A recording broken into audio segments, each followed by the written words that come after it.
Okay, welcome to day 3 of the 7-day Breathe Challenge as part of the 4 weeks of gentle detox methods in our Revel in Your Rhythm and Spunk group. So thanks so much for joining us today. Today we're going to do a little bit of overview of what we covered on Monday, and then talk about ways that you can improve your air quality in your home. And then we will get into some other techniques, little extracurricular techniques for improving your heart rate variability. So let me grab my slides and share my screen. All right, so welcome. This week, we started off talking about the general overview of our 4 weeks together. We're going over each of the 4 core principles to releasing toxins easily and gently through hydration, breathing, awareness, and nutrition. And so last week we did the hydration challenge, and we added drinking plenty of water every day, making sure that our water was coming from a quality source, and being able to hydrate our organs so that they are able to do their own natural purification and release. And so if you missed that, go ahead and go back to the links in our group. You can search hydration and you'll be able to come up with the 3 links to those videos. And this week we started Monday with the Breathe Challenge. So in terms of hydration, keep up with your drinking of your 6 to 8 glasses of spring water or ceramic filtered water a day. And as always, remember, we're removing and replacing, and that it's more important to add the good stuff than just vacation from the bad. By adding in more good stuff, you're supporting your abilities, your body's ability to release naturally and not experience some of the heavy detox and challenges that can bring, that other cleanse programs tend to put you into. So in terms of air quality, we want good quality air. We want to go into our deep breathing exercises, preferably 5 times a day. We're going to choose a way to remind ourselves, either through phone reminders, in your day planners, however you can do that, and then tracking how many times a day you're doing your breathing exercise. And we taught you the box breath, and you can use the Box Breath app. It's an additional fee. It's very useful. And why are we doing it? Because it's so good for our body, mind, and emotions. We get immune boosting qualities. We experience some anti-aging and a healthier heart and increased energy. Our mind is able to focus and get into flow more. We're able to get clearer so that we can reach our goals and have vision for what we want. And it empowers our brain and it helps with stress relief. And then with our emotions, it's mood enhancing. It helps us create healthy boundaries for self-care. It helps us in feeling connected with those around us, and it gives us balance in our lives. So today, we're really going to focus on how we can improve the air quality in our homes and also where we work as well. So as you may know, I am certified permaculture design, and I have a permaculture course where I go into a lot of, growing plants and getting your hands into the soil, really connecting with nature and setting up patterns and systems of ease so that your garden basically grows itself.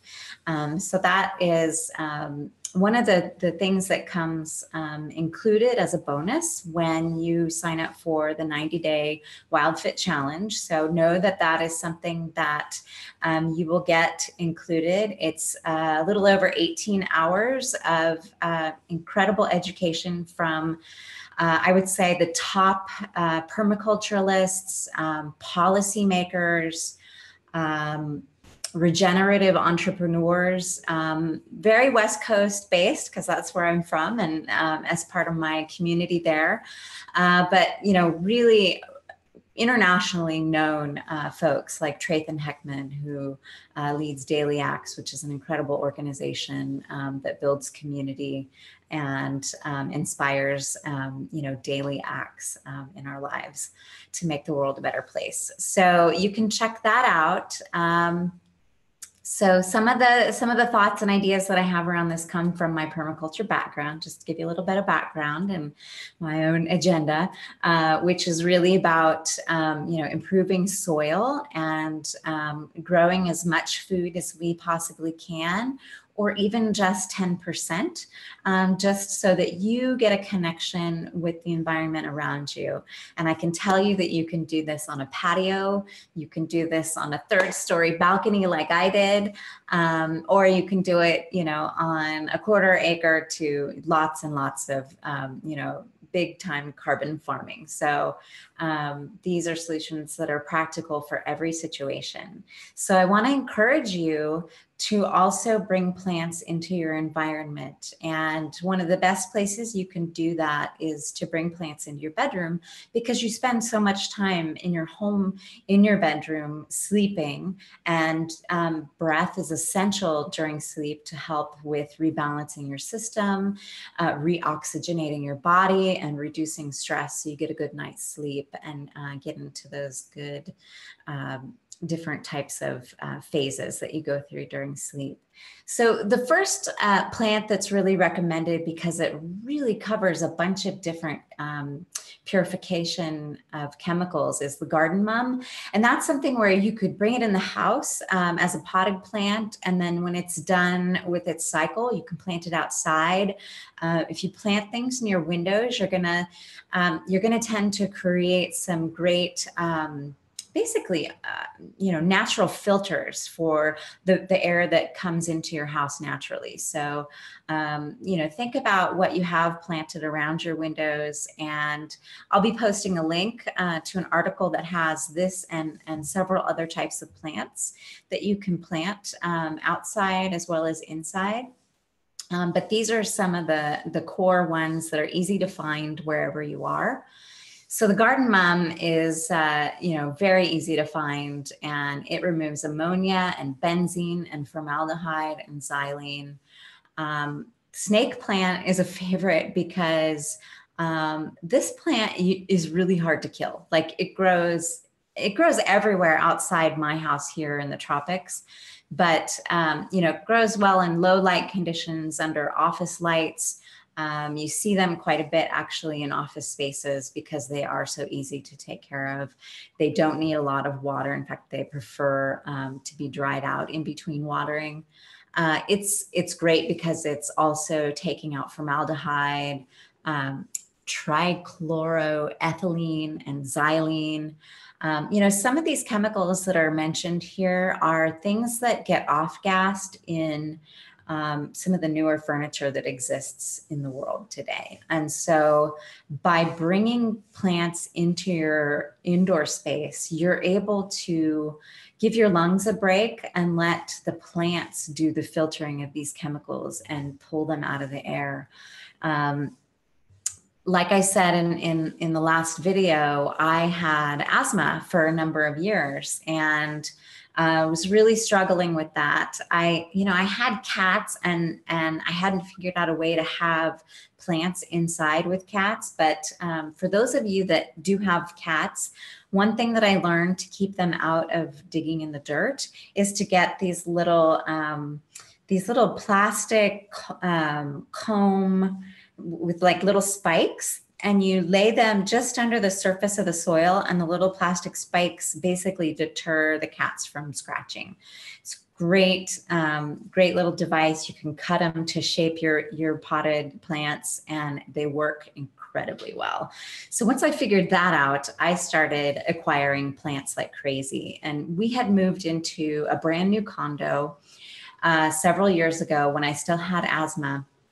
And we had incredible light. And so I was able to fill the space, really high ceilings, with giant trees and big elephant ear plants and all kinds of really helpful air purifying plants. And that was also around the time that I changed my diet and went gluten and dairy free.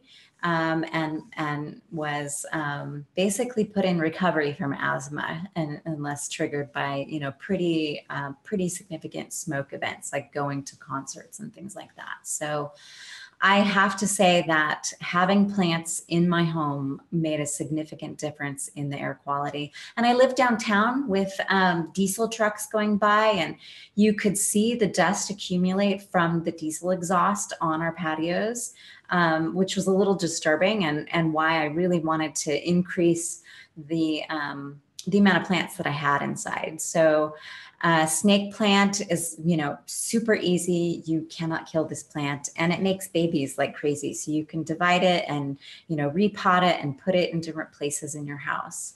And then the ficus is a pretty easy to find one. And there's lots of different types of ficus. They grow very large. Some of them have very large leaves, and some of them have lots of smaller leaves. You know, so they grow up to 10 feet. They love bright indirect sunlight. They remove benzene, formaldehyde, and trichloroethylene.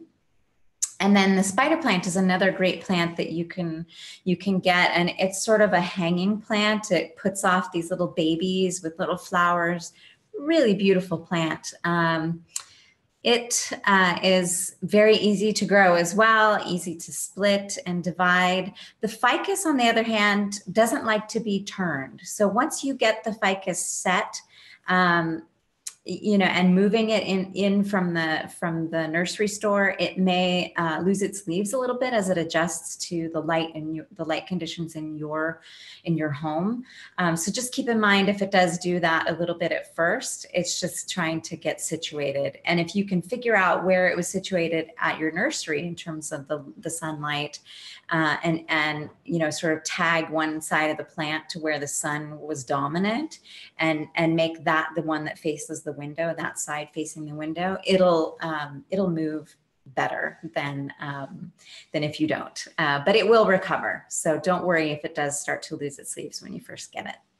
And then the spider plant, it removes formaldehyde and xylene as well. So, you know, formaldehyde is something that's used in a lot of clothing and in textile manufacturing, in furniture making. And so new furniture can put off gas of formaldehyde. Cabinets, also glues and floors use formaldehyde sometimes. And depending upon where you live, these are regulated by your state or your department or your country. So, you know, some places are better than others around regulation of what is allowed to be sold and what chemicals are used in the manufacturing. So just something to keep in mind, because you know, the air that you breathe inside has a significant impact on your health. And there are many studies that show that having indoor plants increases air quality and increases happiness and mood. And, you know, a lot of that is a direct benefit of not breathing in the toxins and getting a fresher quality of air. So highly recommend it in your bedroom. And if you can, bring one to the office, because, you know, wherever you're working, you're also experiencing the air quality of where you work. And having a plant nearby is going to help you and give you a leg up on your productivity, and may even lead to a bonus at some point in the future. So give it a try. So the other thing that I wanted to talk about in regard to breathing is something that I've been learning around flow states, and that is heart rate variability and your vagal tone. So your vagus nerve is it's this multifaceted nerve that runs from the base of your skull down your body internally and connects up with your digestive system. It helps to regulate your mood, and you know, can be a cause, if it's imbalanced, can be a cause of depression. It has a great deal to do with your lungs as well, and your ability of your lungs to function. So one of the things that I have been learning about box breathing in particular is that as you start doing these breathing processes, and you know, if you have a history of meditation, you have been getting a lot of this, a lot of these benefits already. Just maybe it wasn't presented kind of in this more scientific fashion. In terms of how it functions with your body and with your nervous system, your sympathetic nervous system. But, you know, we talked about that process of box breathing and how when you breathe deeply into your stomach and your diaphragm expands, there's a release that happens, and that's hitting your vagus nerve. And it's basically, it's starting to disconnect that autonomic stress response that you have in your lizard brain, you know, in this part back here, that is your fight or flight, that tells you, you know, danger, danger, there's something going on, and you need to be hyper vigilant and deal with it, you know. And living from that space is not healthy for your heart. It is also, it's a negative reactionary kind of place to be, and creates a fear response. So you live more from fear than you do, and willpower, which willpower is something that we're going to really talk more about next week as we get into awareness. But living from willpower is where a lot of diets come into play. You know, they sort of will you to not do certain things or eat certain foods for a certain amount of time. And then, you know, you sort of will yourself through it, and maybe you lose a few pounds. And then, you know, when the diet's over, you gain them back. Well, we're taking a fundamentally different approach. You know, we are looking at the human diet, which is a lifestyle. It's not a short time period. This is about really getting connected with the way your body is supposed to eat.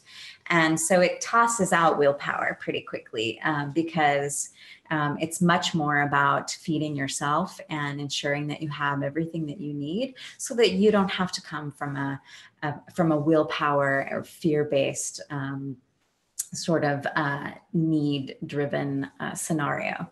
And so when you look at heart rate variability, you're able to basically disconnect that, you know, that autonomic stress response of the lizard brain, and really start to get in touch with your heart. And your actual heart rhythm gets into connection with your sympathetic nervous system. And there is such a rhythm that happens when you do this that is actually physically trackable. You can look at this through biofeedback mechanisms, like using your iPhone light or your camera phone light to track your pulse. And, you know, watching your heartbeat and breathing, doing your box breathing at the same time, and trying to keep that heart rate rhythm consistent. There are some really great devices that are coming out on the market. One in particular is, through HeartMath, not HearthMath. Heart, not hearth. Anyway, I'll correct that. But just know that heartmath.org does sell a measuring device that you can attach to your phone. And you clip it like to your ear, or it's, you know, it's very gentle, or to your finger. And basically it tracks the rhythm of your heart. And as you're breathing, you get to watch on an app and get immediate biofeedback with what's happening, so that you can get your breath you want to get your pulse rate to about 60 beats per minute, and your breathing helps to do that, as well as the actual space of time between your heartbeats becomes regular. And when you do this, that is how your heart and your vagus nerve get into sync.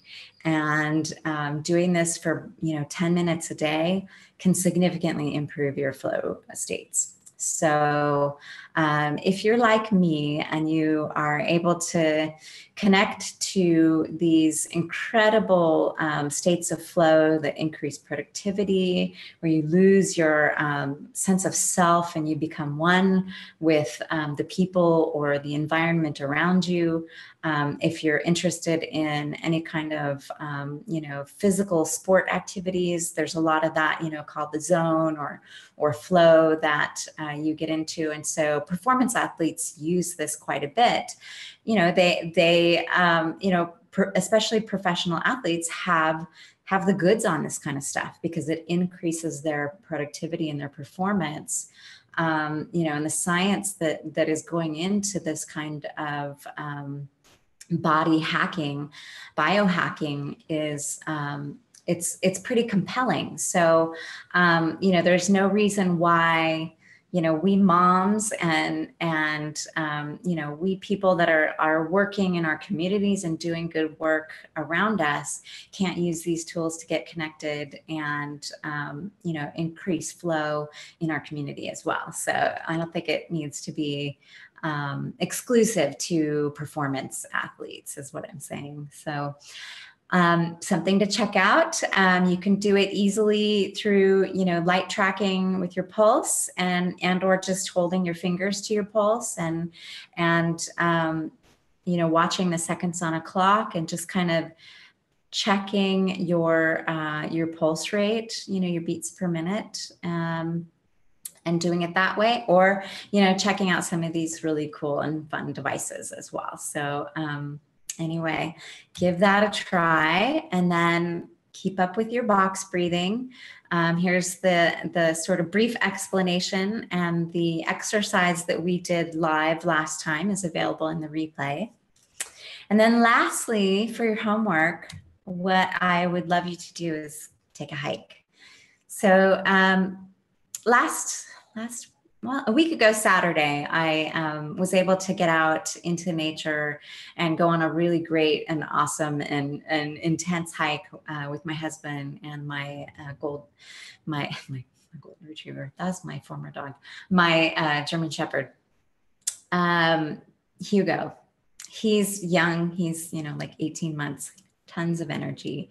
He ran my butt up that hill. It was a 2,000 foot elevation from where we live, and we live at about 2,500 feet. So we live on the edge of a reserve, beautiful area.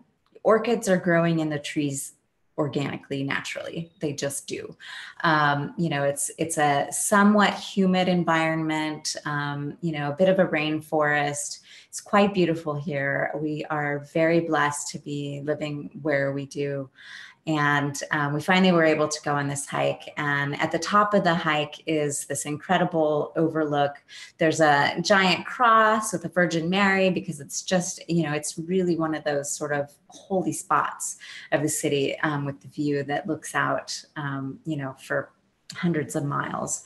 So on that hike, I was able to really put into practice breathing and getting into flow, and it was quite an ecstatic experience. So I just want to put it out there that, giving yourself a moment, giving yourself a morning or an evening to get out into nature and connect with nature, do some nature gazing, put into practice some of these things that we've been talking about, and, take your autonomic stress response offline for a bit. Please be well. And on Friday, we will be talking about the meaning of the element of air. So I look forward to chatting with you more about air. And Let us know how your challenge is going and what things you're doing to help improve air and air quality around you. All right. Thanks so much. Have a beautiful day. Bye for now.